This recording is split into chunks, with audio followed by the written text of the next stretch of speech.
Tickets are on sale now for our 20th anniversary Back to the 80s and 90s WrestleFest Birthday Bash, Saturday, November the 13th at Memorial Hall in Melrose, Massachusetts.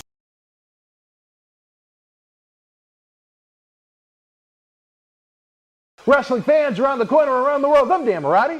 I'm New Jack. Unbelievable fans, you've loved the first 2 episodes, baby. We're on a roll. A brand new Wrestling Insiders Extreme is now.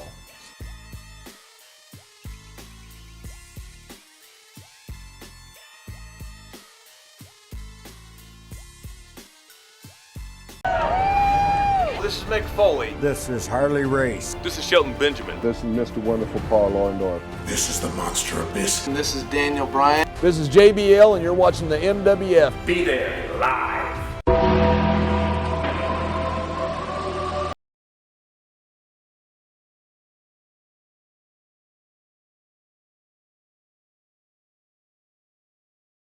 All right, wrestling fans, welcome to another Wrestling Insiders Extreme, where we take a look at New Jack, other great ECW vets that have gone through the hardcore wars. It's a little bit different, a little bit more adult-themed programming, so we kind of warn you ahead of time. The language, the stories may be different than John Cena Sr.'s thoughts on SmackDown and those type programs. Maybe along the lines of what we do with Marty Jannetty sometimes, because Marty is literally all over the place because he's out of his mind, but that's all right.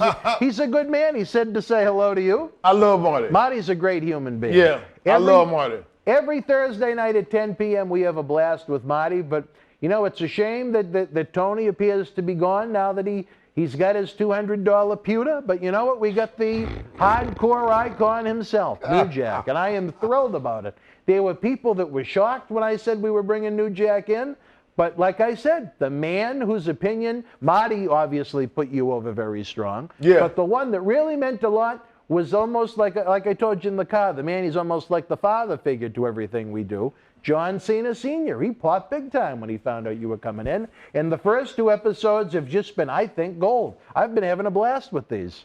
But just think about it. Don't forget, this is where New Jack stabbed mass transit, and I went to court, and they tried to offer me 5 years for cutting that fat motherfucker, and I got acquitted like OJ, did it and got away with it. And there you go. He's an honest man. We'll get there once we start talking ECW. Right now we're talking about your return, I guess, back to Georgia after your stint in USWA. Yeah. Is that when you came across Mustafa Saeed for the first time? How did you guys start to interact with each other and then eventually become a tag team? We worked for this company called North Georgia Wrestling Allowance. Mm-hmm. Mustafa was doing his own thing, and I was doing mine. You almost said he was almost like a Kamala gimmick. He had face paint and was eating raw meat. Yeah. And Cornette asked me, did I have a partner? And I told him at the time, no. But then Mustafa popped up, and I said, well, maybe I could use him. He said, well, the next time we come to Atlanta, I want you and Mustafa to tag, and I want to take a look at y'all and see what you look like together. So we did. And he liked it. So that's how it all came to be. Yep. Yeah.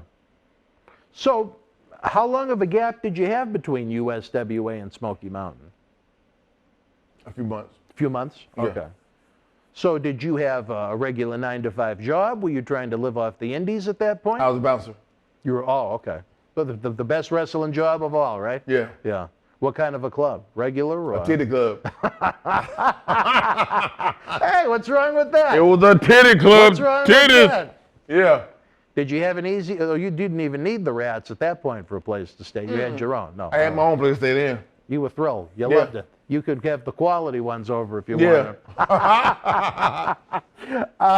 So what your initial impression of Jim Cornette? Here you have one of the great managers in the history of professional wrestling literally finding you, scouting you, and wanting you. I mean, that must have made you give your ego a boost. Yeah. Yeah. And then he put us with the Rock and Roll Express off the bat. Right off the bat. And that said a lot. That said a lot because we hadn't been nowhere. And we walked in the door and started doing the angle with Ricky and Robert. My head was this big. You can tell me shit. I'm main event with the Rock and Roll Express. That's some serious shit. Yeah. One of the great tag teams of the 80s and the 90s, the Rock and Roll Express. Yep. Your initial thoughts, impressions on Ricky Morton and Robert Gibson? Ricky and Robert taught me a lot. Mm-hmm. And Ricky would have to remind me sometimes that my job as a heel was to piss people off. But the fans in Smoky Mountain was calling us nigga, Wow. coon, go back to Africa. They was on some crazy shit. And I wasn't quite used to that. And I used to tell Ricky, like, Ricky, I can't do this. He said, New Jack, understand something. Your boo is my cheer. He said, when they boo you, that's like them cheering me. He said, you're doing your job. And that took some getting used to. But once I figured out what he was talking about, I took the ball and ran with it. Your promos came across as very offensive right off the bat with Yep. Bob Caudle and Jim Ross. Where did And you? Les Thatcher. Oh, I love Les. How did you develop your promo style? Cornette would come up to me, okay, the first promo I did, Cornette came up to me, he said, New Jack, say something to piss white people off.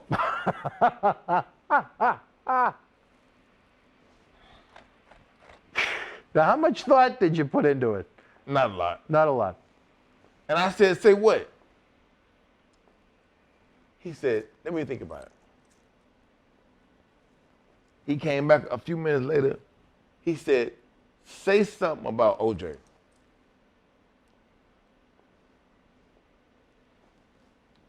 So we walk into the set. Mustafa said, Jack, what you gonna say?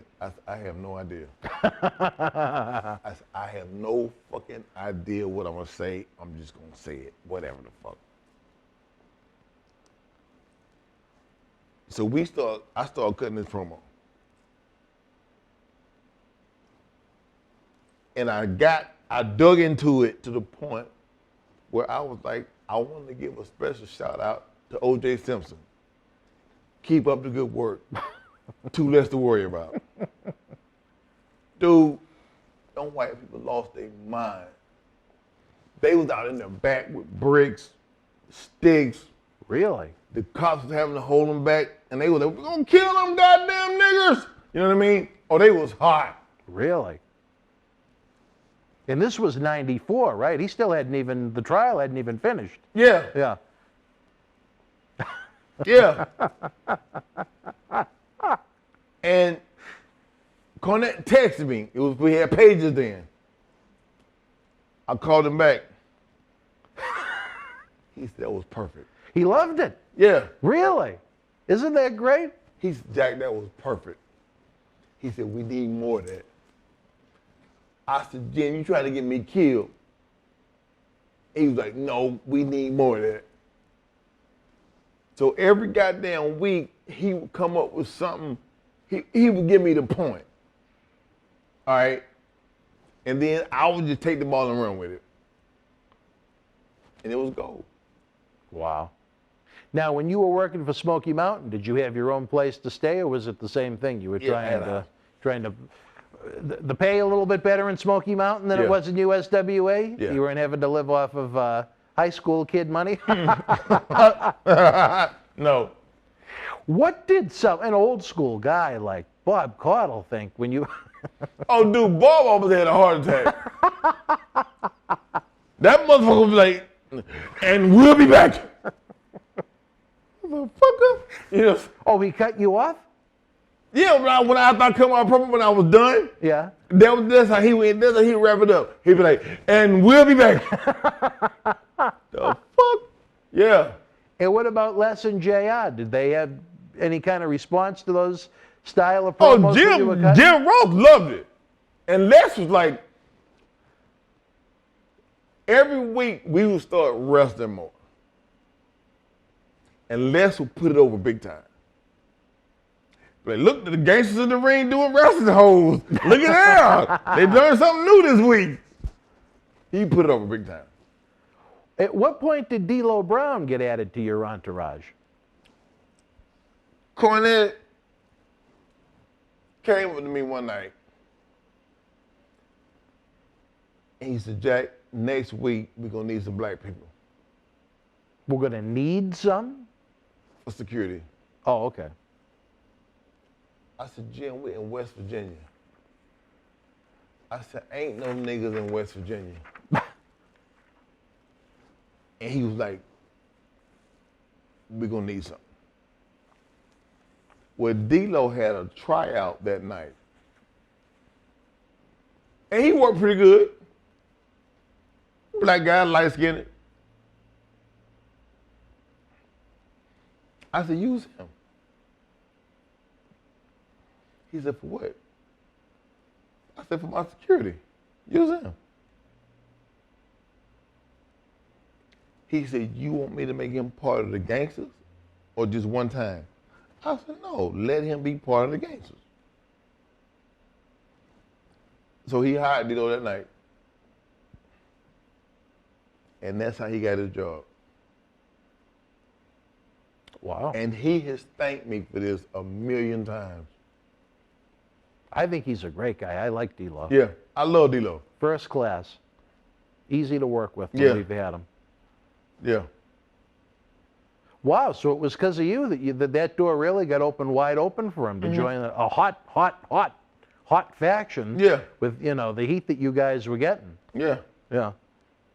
And so that was kind of his job. He was like, because I haven't seen much Smoky Mountain, to be honest. He was just the bodyguard at ringside most of the time, and he'd get in there and wrestle in, 6-mans from time to time? Or? He would go in and do the match, do the job, and come back out with us as our security and be over. Oh, so he'd work twice? Yeah. I got you. That must make you feel good that at least he's grateful and he remembers it. Yeah. Some people, they tend to forget things and favors like that people do. He remembered. I wanted to throw out some names at you at some of the interesting personalities that worked with Smoky Mountain during the time. A guy, a legend in the business, WWE Hall of Famer. I know what you think of the Hall of Fame, but a man that most people speak very highly of, Bullet Bob Armstrong, who I know you worked with a bit. I loved him. He did some shit one night, bro. I swear to God. Bob backed me up. He said, I'm gonna give you a chop. And I was like, all right, open up. Bob had arms like Popeye. He had his arms this fucking big. He chopped me, and the first thing I did was this. He said, Jack, let me chop you again. I said, no! And I was in the ring running. I was running over him just like this. And he thought that was the funniest shit in the world. I said, you would never do that shit again to me. He knocked the hell out of my chest. Bob chopped the shit out you. Even though he was no spring chicken, he was in great shape. Yeah. Yeah. It was sad that we lost him not too long ago. He was a good man, good family, the whole Armstrong family. Yeah. I know some of the sons worked down there in Smoky Mountain too, right? Yeah. I love Bob. Yeah. That Sure was a did. tough loss. All right, wrestling fans, we're getting the cue from the back. We'll be back with more Wrestling Insiders Extreme with the man that is the personification of Extreme, New Jack, after this brief timeout. Buy the book!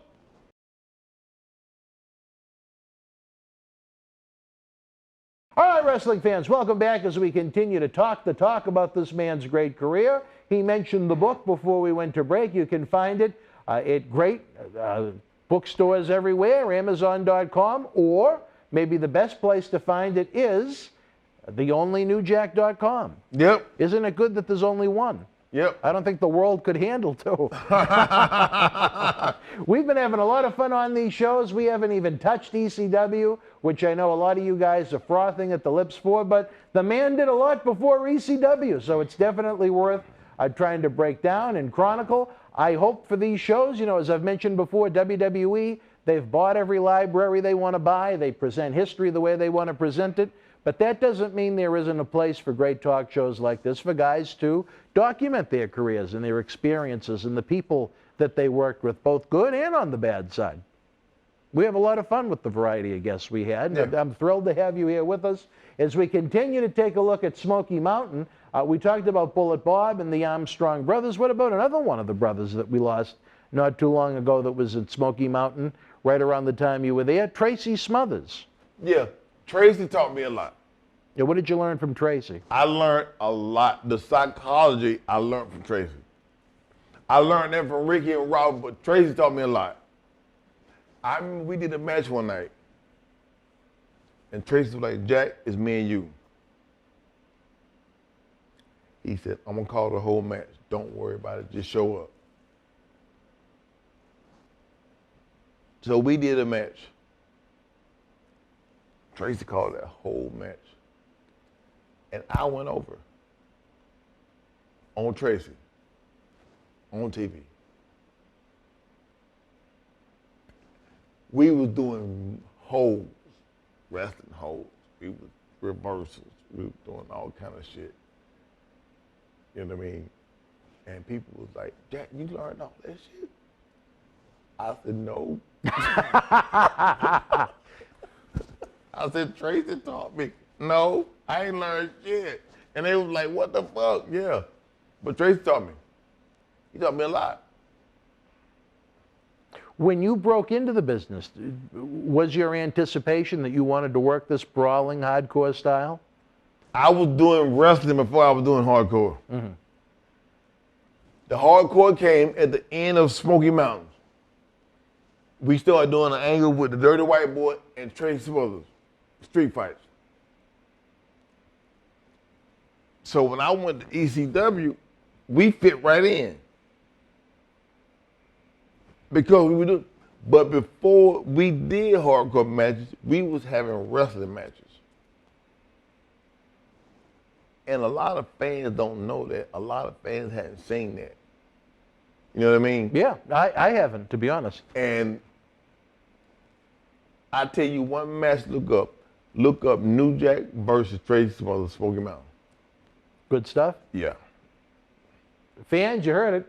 You know how to Google it, or YouTube it, I should say, in this day and age. I don't know if it's available on the new version of WWE Network on Peacock, as they're still trying to transfer a lot of the footage that they had on the network over, but one worth going out of your way to see. Again, so many interesting folks that you came across during your time in Smoky Mountain. What about another tag team? Dr. Tom Pritchard, Jimmy Del Rey, the Heavenly Bodies.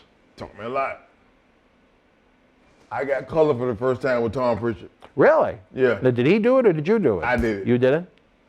I cut myself to the bone because I had to make sure I got it right. So I was like, grrr. You can smell wood burning. I was like, what the fuck? He was like, you got it, Jay, that's good. I was like, all right. Woo, I'm getting lightheaded. Yeah. But it was with him. Good team to work with? Yeah. Yeah, I thought they were very underrated and very smooth, at least from what I saw in WWF. Yeah. They were good. What about Jimmy Del Rey? You mentioned Tom. I didn't like him. No? Why is that? I just didn't. He was just one of those people that I just didn't like. You're not going to like everybody in every locker room, that's Yeah. for sure. Jim Cornette, feisty personality. But again, you had the honor of who I consider one of the great managers in the history of the sport, basically recruiting you like a college football coach almost to come and work for his company. Any memories of some of his outbursts, so to speak? He was arrested back in September of '94 with going to town, destroying the car of Casey Connor. I don't know if you're familiar with that. They were able to settle it out of court, but I heard about it. Jim, could he get spirited? Jim is business. Yes. You know what I mean? Jim is like, if this can make me some money, I'm using it. Right, yeah. You know what I mean? So there were some bad times, but there were more good times than bad. I can't talk bad about him. I won't talk bad about him. I just won't. I like him an awful lot. When I broke in the Indies when I was still in high school. The man that I don't know if you're familiar with Boston bad boy Tony Rumble, but he was smart. When Kevin Sullivan was booking WCW, when Nitro was hot, he would bring in Kevin often. And, you know, as a high school kid, I'm trying to listen and learn from these people. You know, these people I knew growing up. I was still growing up at that point.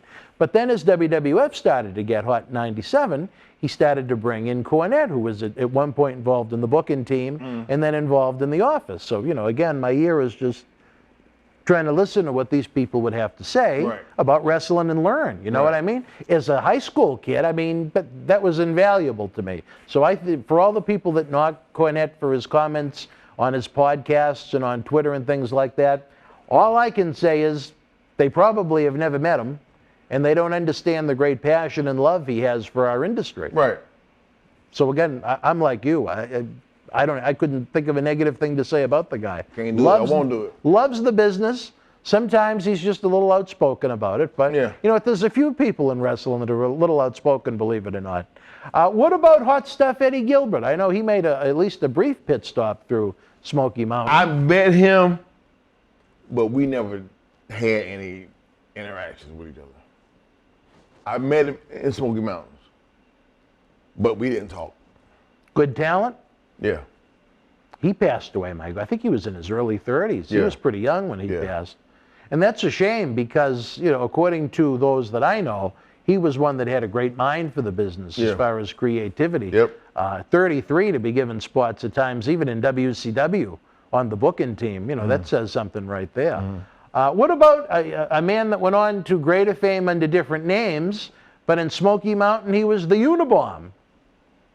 Kane. Yeah. He was cool. We never did any angles together, but I mean, never worked with, no. Because he was part of a tag team with Al. With Al Snow, yeah. But we never crossed.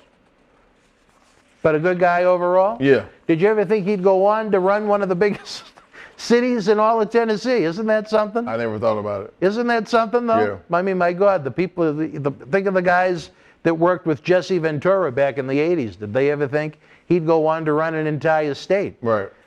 The things that happen in this business. Let me ask you this on a little bit of a more personal note. January 21st of 1995, New Jack gets arrested for assaulting a 14-year-old. 14? 14. Who was that? I don't know the name, but do you remember being arrested in January of 95? Was that mass transit? No, this was still Smoky Mountain. Oh! Yeah. What happened? I came out of the ring, and this little guy reached up and grabbed me. Well, I didn't look to see how little he was. I just swung back, and I hit him in the head, and I got arrested.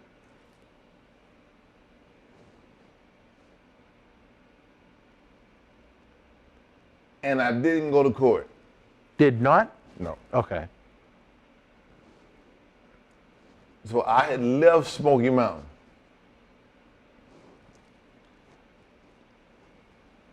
And I was so anti.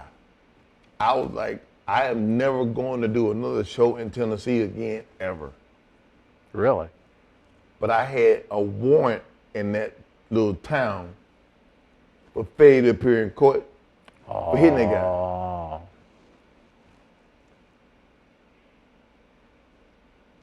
So when I was living in Cincinnati, and I had a house in Atlanta. Mm-hmm. When I would go home, I would drive down 75 to 64 and cut across. You had to cut through. And then hit 77 down to Charlotte and hit 85 and go home. That was a 12-hour drive.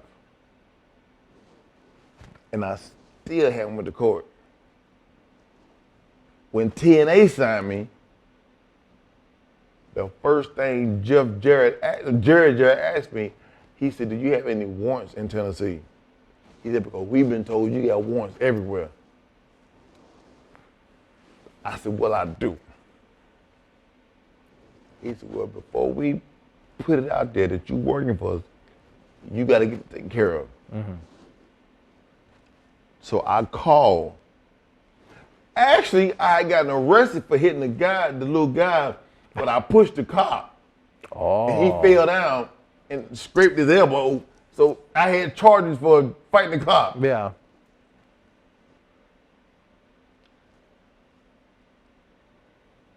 By the time I went to TNA, that warrant was like 9 years old. Yeah. So I called the district attorney's office. They put me through to the warrant division. And they said, the cop that you got into that fight with, that's how they put it, that fight, they said, he's deceased.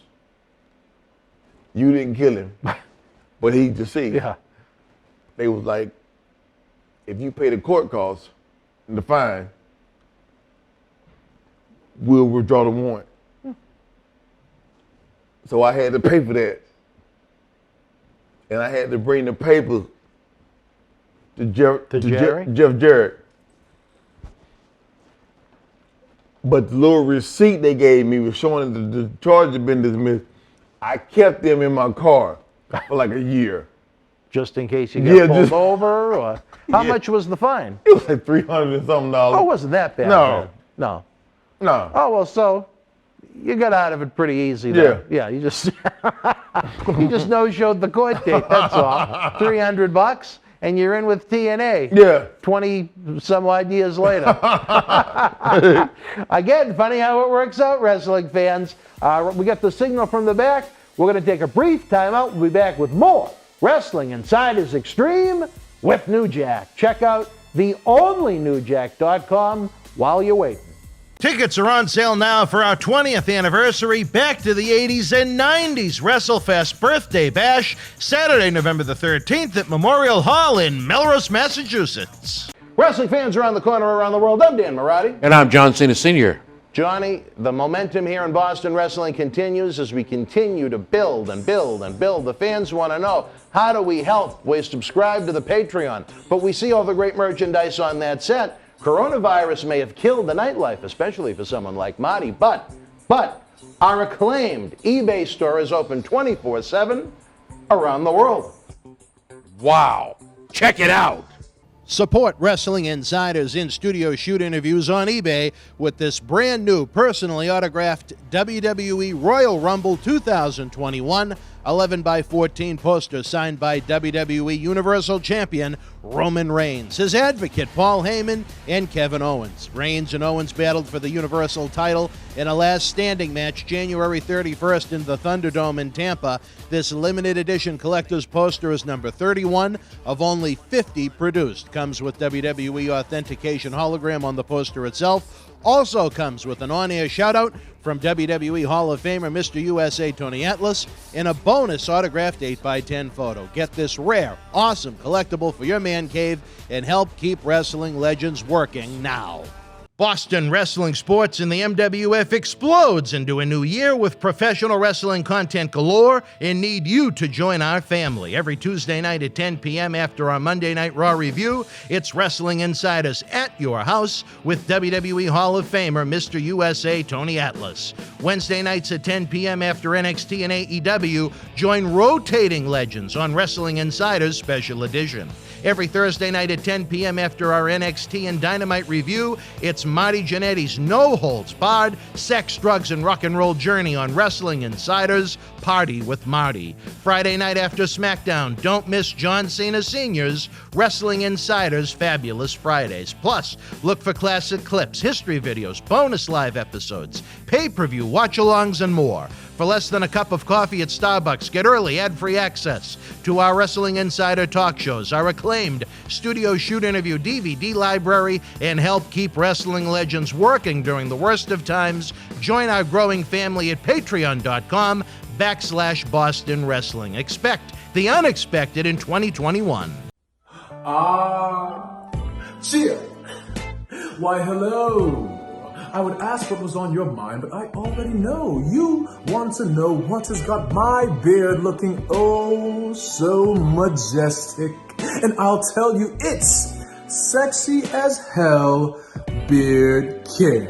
Coconut oil, vitamin E oil, almond oil, both sweet and bitter, shea butter, it's all natural. Yes, JTG has actually come out with a high quality product. So support your boy by going to sahbeardcare.com and take one step closer to becoming sexy as hell.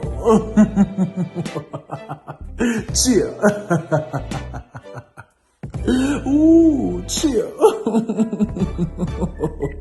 You know?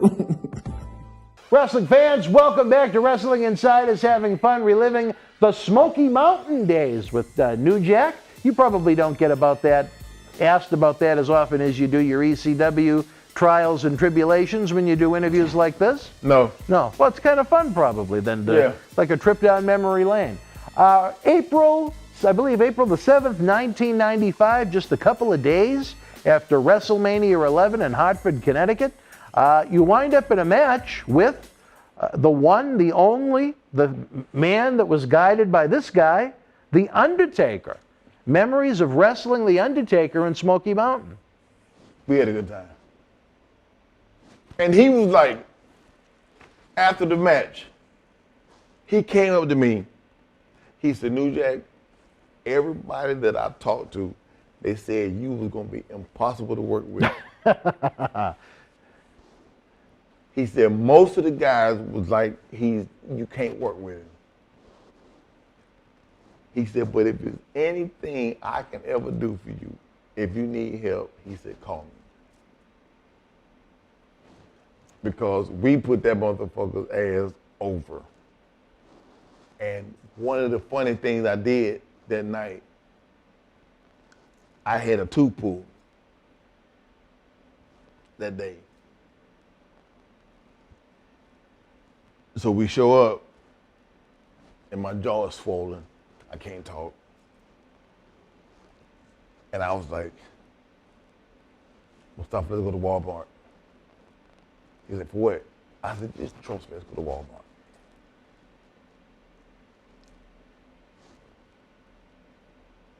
He was like, all right. So we go to Walmart. I go in the toy section. And I bought this baby doll. It was about this high.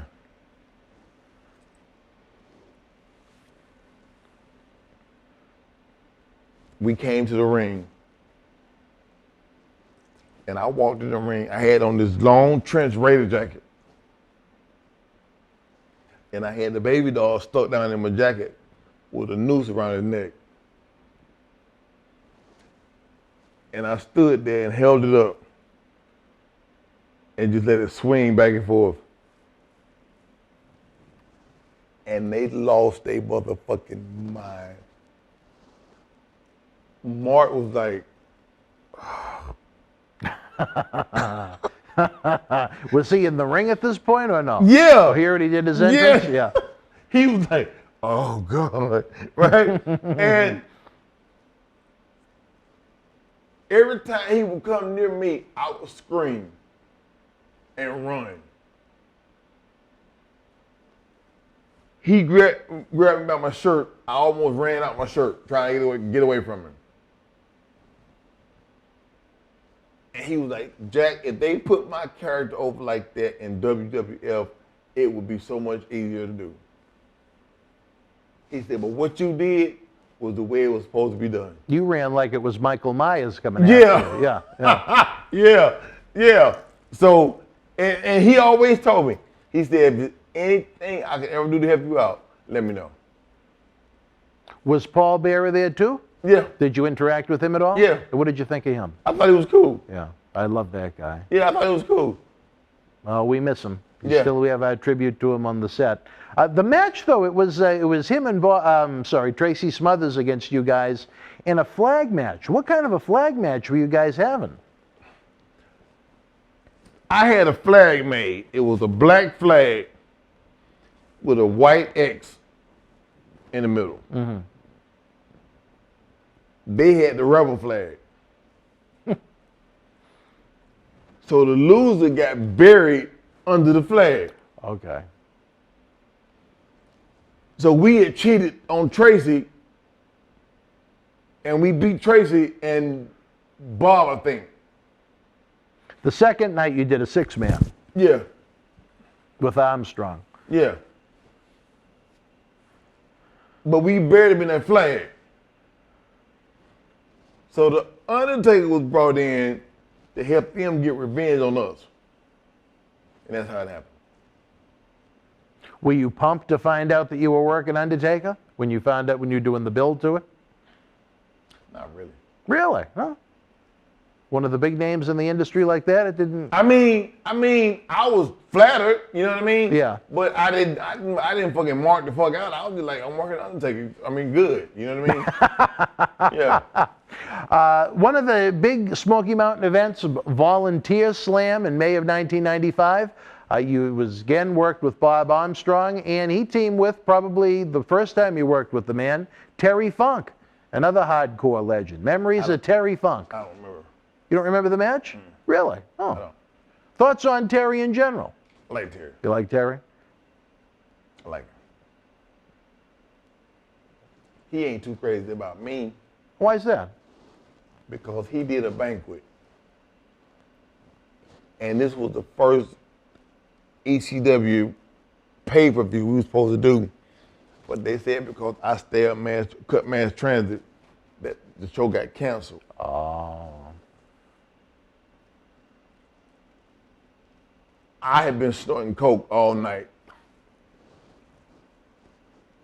Which I don't do it anymore. Seriously, I don't.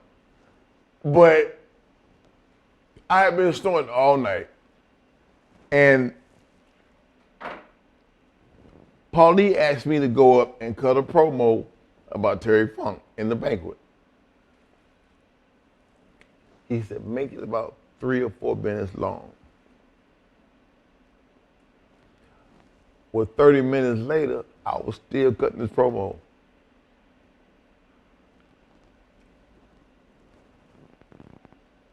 And when it was Terry Funk's time to come up, he came up after me. He jumped up and ran around the inside of the building, ran out to the bathroom, and came back in and went to the podium and did his promo. Now, why was that? He wanted to try to take the heat off of me. But what would run into the bathroom? Though? I have no idea. I never asked him. I never asked him. But he did. Huh. So that's why you don't think he's a big New Jack fan because of that night in question? I did it twice. What do you mean you did it twice? 2 banquets? He had another banquet, and I want to say it was 2010. And I was there. High again. Cocaine? Yeah. Yeah. And every time somebody would go up to the podium and cut a promo about Terry, I would jump up and run up there and say some off-the-wall shit and go back and sit down. You were doing high run-ins during the banquet. Yeah. Yeah. So I don't think Terry likes me. Well, that's Which true. I don't blame him.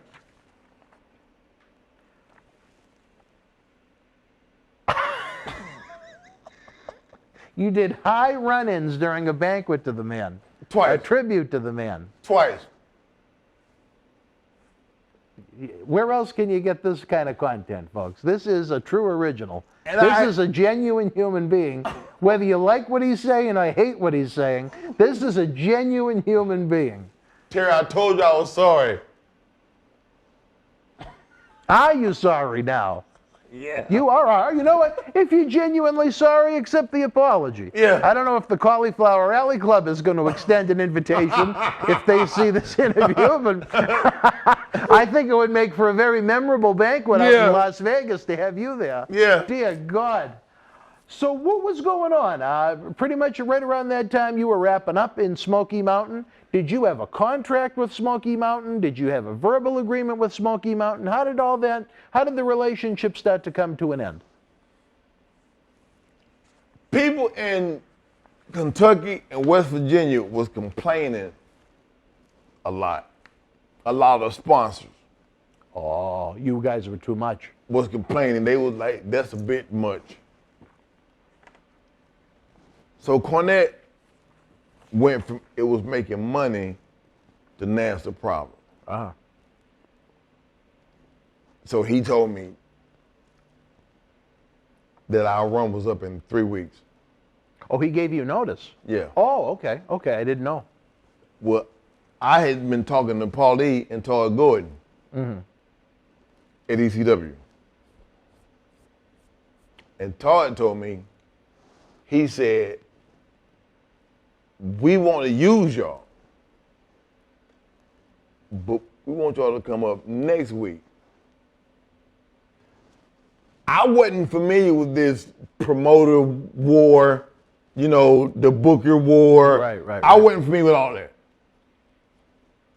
So I was like, okay, cool. And they paid me. They paid me. They paid me good. Better than Smoky Mountain? Fuck yeah. Okay. And I told Cornette, I said, they want to give us a job down. He said, well, Jack, I need you for 3 more weeks. I said, I can't stay. I said, because what they want to give us is indefinite. I said, what you want to give us is 3 weeks. Couple weeks. I said, so it's time for me to go. So we fell out. You had a bad falling out at the end? Yeah, me and Cornette fell out. Over the years, we made it better. Because he was doing a shoot DVD for, was it kayfabe commentaries? I think I've seen that. Yep. And me and Mustafa was walking up the hall, and the security guy was outside the door. He was like, shh, be quiet. They had a security guard outside the door? Yeah. Really? Huh. I was like, shh, be quiet, but what? He's a Cornette doing the promo. I said, he's in there? He said, yeah. So I pushed him out the way. Opened the door. Cornette was like, and I started singing, why can't we be friends? Why can't we So has this been the first time you'd seen him? Yeah. Really? Okay. In years. Wow, okay. So he didn't know what to expect. He was scared to death. So he started singing the song with me. And we was like, can we be friends again? Yeah. And that buried it. Looking back at it now, can you understand why he was so pissed, or he invested a lot of time in you guys and you didn't wrap up the way he would have liked to? Yeah, I understood totally. Yeah. Did you understand then? Yeah. Yeah. You just wanted the money. I wanted to get it. I mean, like I said. Well, you had a good spot you were walking into. I'm sorry, in ECW. Yeah. Yeah, they put us with Public Enemy right off the bat. Was there a chance where maybe you could have finished up with them on off dates from ECW, or did ECW not want you to do Smoky Mountain? They wanted, Paulie and Cornette had heat. Okay. And I didn't know it. So you were just kind of stuck in the middle, kind of. Yeah. Let me ask you this. If you had the opportunity to, would you have finished up on an off ECW night with Smoky Mountain? No. You didn't even want to go back. When you were done, you were done. I was done. All right. Well, that's perfect, because we got a cue from the back. We're going to take a brief time out. It's finally that time. We're going to talk about how the hardcore icon started to get extreme in ECW. Again, it's only newjack.com. Get this great book. If you missed it during the Cyber autograph signing we had, he has plenty available at New Jack Estates.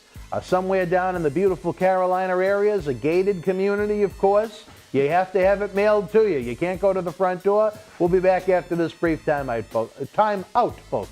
Stand by. Tickets are on sale now for our 20th anniversary Back to the 80s and 90s WrestleFest Birthday Bash, Saturday, November the 13th at Memorial Hall in Melrose, Massachusetts. Wrestling fans around the corner, around the world, I'm Dan Marty. And I'm Mr. USA WWE Hall of Famer Tony Atlas. The road to WrestleMania has begun. Wrestling fans are looking to add to their man caves. You got to see what we have in the eBay store.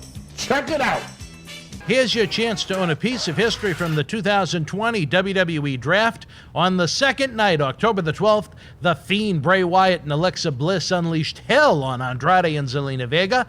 This limited edition 11x14 collector's poster is number 26 of only 50 made, personally signed by both The Fiend and Alexa Bliss, direct from friends at WWE. Comes with certificate of authenticity hologram on the poster itself, suitable for framing. You'll also receive a bonus autographed mystery photo and an on-air shout-out as our thanks to you. Get this ultra-rare autographed Fiend and Alexa Bliss poster now. Wrestling fans, especially here in the Boston area, we want to thank our great friends at Red Rose for their support for all of our charitable endeavors and programming efforts.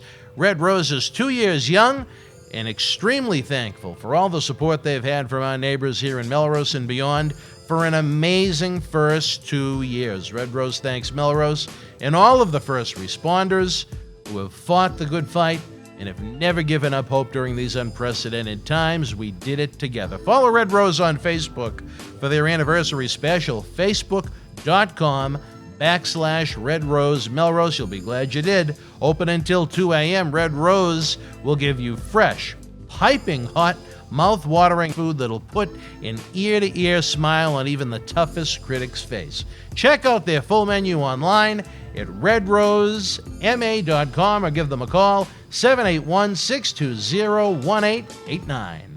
Well, you know what, fans? It is the month of May, but we're going to play a little April Fool's prank on you. We just said we were going to start to examine New Jack's time in Extreme Championship Wrestling with Paul Heyman, Todd Gordon, and all those great, unique, eccentric, wild, brawling superstars. But I didn't realize I got the third cue. My good friend John C. Reilly's offspring in the back over there just gave me a fist. It was actually the wrap-up to the show. So as we finish this one, New Jack, any final memories of Smoky Mountain? Anything really good? Anything really bad? Beyond trying to find some lovely ladies to try and zibba-zabba with?